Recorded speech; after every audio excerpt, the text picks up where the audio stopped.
depois desse vídeo, tu nunca mais vai ver a figura do Espírito Santo da mesma forma.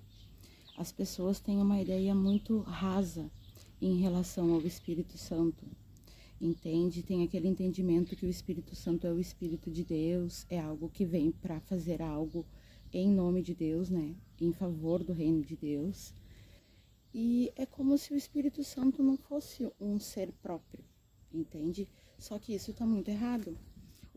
Quando a gente entende o princípio da criação de Deus, que não foi a luz, não foi a terra, nem o céu, e nem nada disso, o princípio da criação, aquilo que Deus estabeleceu de primeiro, sabe, foi o alicerce para todo o resto. Por isso que hoje a gente olha para a natureza e a gente olha para toda a criação e a gente vê que tem um padrão, muitos padrões na verdade, mas também tem esse padrão da dualidade, da polaridade, do macho e fêmea, né? Tudo tem isso, as plantas, o ser humano, os animais, tudo tem, toda a criação tem esse lado de macho e fêmea. Isso é uma coisa que já vem lá desde a eternidade, desde o momento que Deus ele iniciou a sua criação. Então, como eu falei, o início da criação de Deus não foi os céus e nem a terra. O início da criação de Deus, o que deu base para todo o resto, foi uma família. É difícil de entender isso às vezes, mas o princípio da criação de Deus é uma família, foi uma família. Quando a gente olha lá para Gênesis, para o Éden, a gente vê quando Deus vai formar Adão, ele forma Adão e tudo mais, põe no jardim, e ele diz, não é bom que o homem esteja só, né? Far-lhe-ei uma ajudadora que seja idônea. E alguém que seja semelhante, que vai ajudar, que vai contribuir. Então Adão, ele entra num sono profundo, e de dentro de Adão, Deus tira algo que vai formar Eva.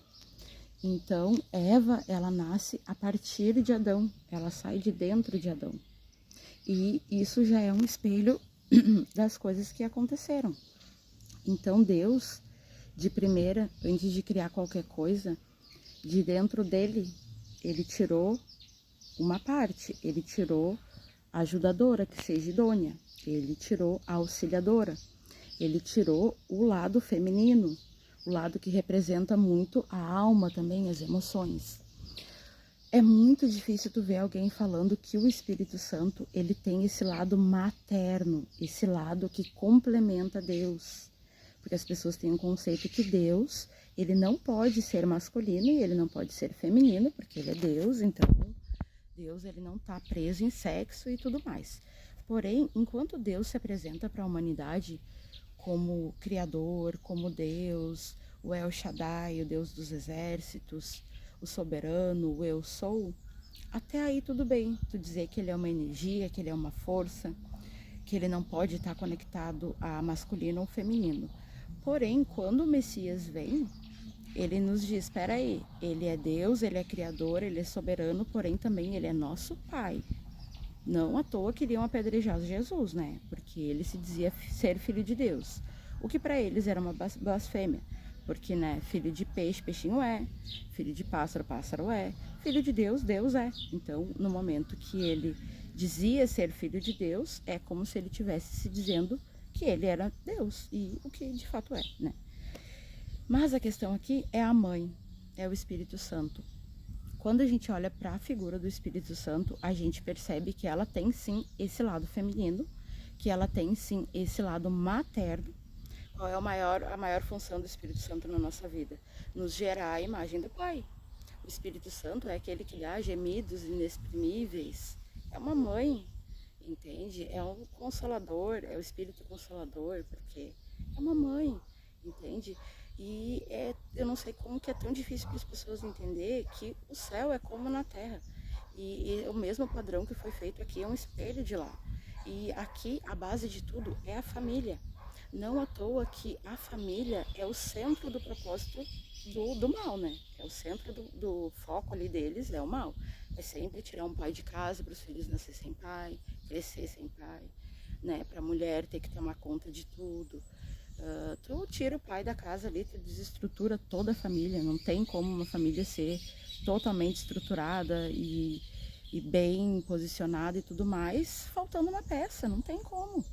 Então a gente vê que hoje em dia o mal ele trabalha muito astutamente no sentido de corromper, de destruir, de quebrar aquilo que é fundamental para Deus, que é o alicerce de toda a criação, que é a família. Então lá no princípio, em algum momento, era Deus, era o eterno, era o Criador, e ainda não tinha criado nada. Porém, de dentro dele, ele tirou a sabedoria, ele tirou o Espírito Santo. O Espírito Santo ele vai aparecer na Bíblia algumas vezes como a sabedoria, como o Espírito de sabedoria, e é o mesmo ser.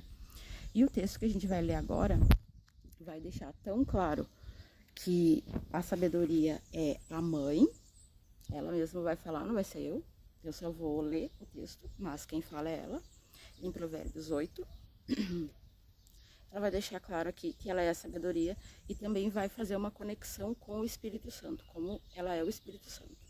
Então, como eu falei, o princípio, a base, o fundamento da criação de Deus é a família.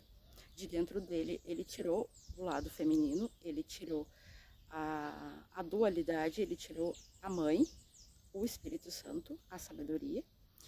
E nesse texto ela vai deixar muito claro isso, então quem não entender isso, infelizmente, vai ficar de uma forma rasa. Mas, como eu falei, o Espírito Santo é a mãe, é quem gera, Deus é o pai, isso é óbvio, todo mundo sabe. Só que as pessoas aceitam Deus ser o pai, Jesus ser o filho, mas não aceitam que tem uma mãe, entende? Ah, não precisa de mãe, precisa sim, tem mãe e tá aqui, Provérbios 8. Em Provérbios 8, lá no capítulo 22, vai começar a falar da eternidade da sabedoria. E esse lado aqui, verso 22. O Senhor me possuía no princípio da sua obra, antes das suas obras mais antigas. Fui estabelecida desde a eternidade, desde o princípio, antes do começo da terra. Nasci antes de haver abismos, quando ainda não havia fontes carregadas de águas. Antes que os montes fossem firmados, antes de haver colina, eu nasci. Deus ainda não tinha feito a terra, nem os seus campos, nem sequer o princípio do pó do mundo. Eu estava lá. Ele preparava os céus enquanto traçava o horizonte sobre a face do abismo. Eu estava lá quando ele firmava as nuvens de cima, quando estabelecia as fontes do abismo, quando fixava o mar os seus limites para que as águas não transgredissem a sua ordem. Quando ele compunha os fundamentos da terra, eu estava lá. Eu era o seu arquiteto. Dia após dia, eu era a sua alegria. Divertindo-me em tempo todo na sua presença, divertindo-me no seu mundo habitável e achando alegria junto aos filhos dos homens. Agora, meus filhos, olha o que ela falou aqui. Será que ela é a mãe? Agora, meus filhos, escutem o que eu digo, porque felizes são os que me guardam, que acham os meus caminhos. Ouçam os meus ensinos, sejam sábios. Feliz é aquele que me ouve, vigiando dia após dia nas portas, esperando a entrada da minha casa. Pois quem me encontra, encontra a vida e alcança o favor do Senhor. Agora o que ela vai falar aqui é muito interessante, porque a própria Bíblia fala que Deus, ele até tolera blasfêmia contra ele e contra o Filho, mas contra o Espírito Santo não. Contra o Espírito Santo ele não tolera blasfêmia. E olha o que ela vai dizer o seguinte: pois quem me encontra, encontra a vida e alcança o favor do Senhor. Mas quem peca contra mim violenta a própria alma. E todos que me odeiam amam a morte. E depois, nos versos seguintes, ela vai falar em relação a nós como filhos o tempo todo. Filhos, ouçam, filhos, me procurem, me busquem como se busca ouro e prata. Então, aqui nesse texto, Provérbios 8, a partir do capítulo 22 até o final, tu vai não só perceber, mas como ter certeza que o Espírito de sabedoria é o Espírito Santo e ela é a mãe. E ela estava com Deus antes do princípio do princípio do princípio. Entende? Ela já estava lá. Ela é a mãe, ela é o lado feminino, é ela que nos gera a imagem e semelhança dele.